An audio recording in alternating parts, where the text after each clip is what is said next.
бүгүнкү күндө ушу жакшы ушу эл тарабынан демилге болуп атат.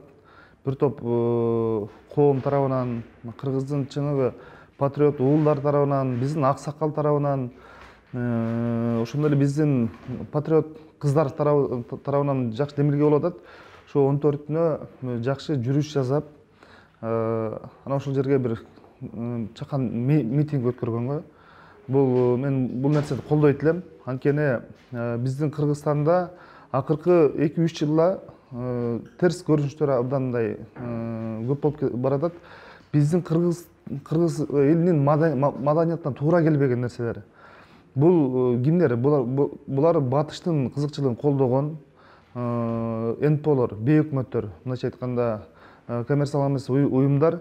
Бүгүнкү күндө аларга бөгөт коюуга биз карап чыктык да, мыйзам жок экен. Бул баардык нерсе мыйзам менен болот. Булар бул жерде күчтүү юристтерди алып алган, күчтүү экономисттерди алган, күчтүү журналист алган. Биздин ошо керек болсо жогорку кеңеште кандай мыйзамдар кирип талкууланып атса, ошол жакка өздөрүнүн ар дайым биздин жогорку кеңеште да кайбир депутаттар бар, алардын кызыкчылыгын колдоп, коргоп сүйлөгөн. Ошолор аркылуу, ошолордун оозу менен, ошолордун сөзү менен сүйлөтүп, бир топ баягы бурмалоону да кылып аткандар бар. Бирок азыркы учурда аларга бөгөт коюу эч бир мыйзам жол бербейт. Буга мынакей баш мыйзам өзгөртүү кирип атат. Баш мыйзамга дагы кирди. Бир жылда кылган иштери боюнча ачык маалымат берүү деп. Бирок биз ошол ачык маалымат берүү боюнча калбастан, булардын чет өлкөдөн каржыланган акчасы кайсыл жакка кетип атат? Ошону ачык түрдө, ай сайын, квартал сайын, жыл сайын отчет бере турганда, ошону тиешелүү органдар көзөмөлдөй турганга биз мыйзам менен киргизиш керек. Биз мыйзамды сунуштап 2 окуудан өттү. Бир эмес, 2 окуудан өтүп, 3-үчү окууда мынакей мурунку бийлик, Сооронбай Жээнбековдун бийлигинин учурунда баягы бир топ тоскоолдуктар кылынды. Бул тоскоолдуктар биздин Ак үйдүн 7-этажына чейин МПОнун тамырлашып калыптыр да. Ошолор туура эмес баягы маалыматтарды берип атып, ушул акыбалга чейин алып келип атышат. Азыркы бийликке дагы ошондой сунуштар келип, баш мыйзамга кирип калды, эми кийинкиде көрөбүз да деген мисалы ар кандай сунуштар менен киргизип атышат. Ал жерге биз так көрсөткөнбүз,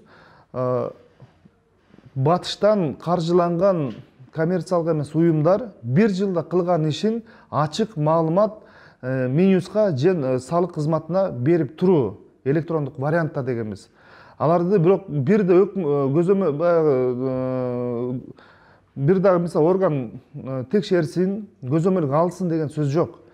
Биз ошону ачык эл билсин деп атабыз. Эгерде ошончолук 26 жылдын ичинде $2 миллиард аша акча келиптир, ошону ачык эл билсин деп атабыз. Эгерде түз элге жетип атса, жардамдар берилип атса, туура иш алып барып атса, анда элдин колдоосун табат деп айтып атабыз да.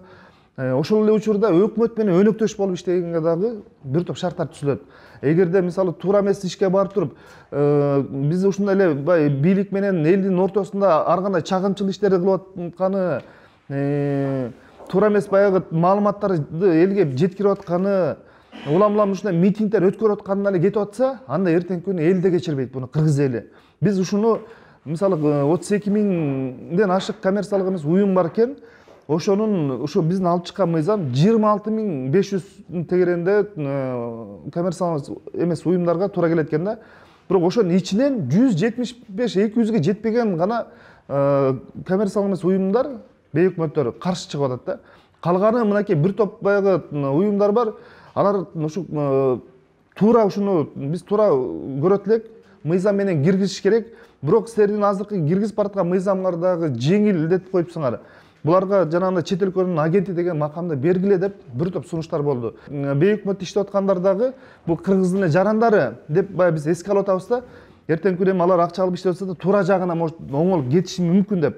Бирок мындай карап көрсөңүздөр, акыркы учурда туура жакка оңолбостон эле тескери жакты эле буруп баратат. Мына ушу 5 октябрда болгон мисалы бийликтин алмашуусунда төңкөрүштө бир ошол эле адамдар чыккан. Бийлик кетиш керек. Мыйзам, баш мыйзам өзгөрүш керек. Шайлоонун жыйынтыгы жокко чыгыш керек. деп бардыгы жокко чыкты, бийлик кетти, баш мыйзам мына элдин колдоосу 80%-дан ашык элдин колдоосу менен президенттик башкарууну тандап алды, парламенттик башкарууну эмес. Бирок ошол учурда кайта бүгүн ошол митингде жүргөн баягы адамдар, саналуу адамдар дагы эле элдин башын бөлөк жакка бурмалап, бул мыйзам туура эмес кабыл алынып атат, каралып калды, бул мыйзам туура эмес референдумга чыгып атат. Ушунун аркасы менен бир топ иштер туура эмес болуп баратат деп баягы дагы эле каршы пикирлерин айтып келет да. Мен ушул учурда айтат элдим. Булардын максаты эмне деп?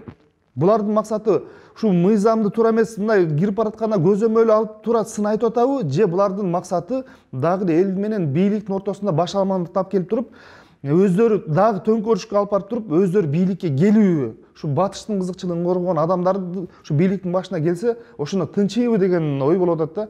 Биз мындай адамдарга жол бербеш керек. Биз ушу мамлекеттин кызыкчылыгын, мамлекеттин келечегин, кыргыз мамлекеттин өнүгүшүн биз көзүбүздү түз карап бардык жана колдош керек. Ал эми бийлик башына кимдер келди, ким отурду, ал убакыт көрсөтөт баарын. Эгерде ал жакшы иш алып баратабы, жаман туура эмес иш алып баратабы, аны эртеңки күнү эл таразда эл сынчы, эл буларга мисалы баасын берет. Ар бир бийликке берип келген. Азыркы бийлик эгерде ушу улуттук идеологияны тегергенде жакшы иштер алып барып, ушуну колдобосо, ушу эмполорго каршы иш кылбаса, анда мына буга чейинки бийликтин өмүрү 3 жылдык болду эле, толук мисалы өзүнүн өмүрүн жарымына барып кетти. Азыркы бийликтин өмүрү мындан да кыска болуп калышы мүмкүн. Эгерде бул бейөкмөттөргө мындай бөгөттөр койбосо, биз ушуну айтат элек. Артуулукту сактайлы, элдик жүрүш, сырттан каржыланган, ички иштерге кийлигишкен бейөкмөт уюмдар, МПОлор жабылсын. Мен кыргызмын, сатылбаган, сатпаган, мен кыргызмын, баба наркын сактаган, Ататүрккө жасасам деп бир эмгек, ар күн сайын чоң газапка аттанам. Зайырбек Ажыматов. Артуулукту сактайлы. 14 март күнү саат 10-до Ата Бейит Бишкек багыты боюнча авто жүрүш. 11-де Жеңиш аянтынан Ак үйгө жөө жүрүш уланат.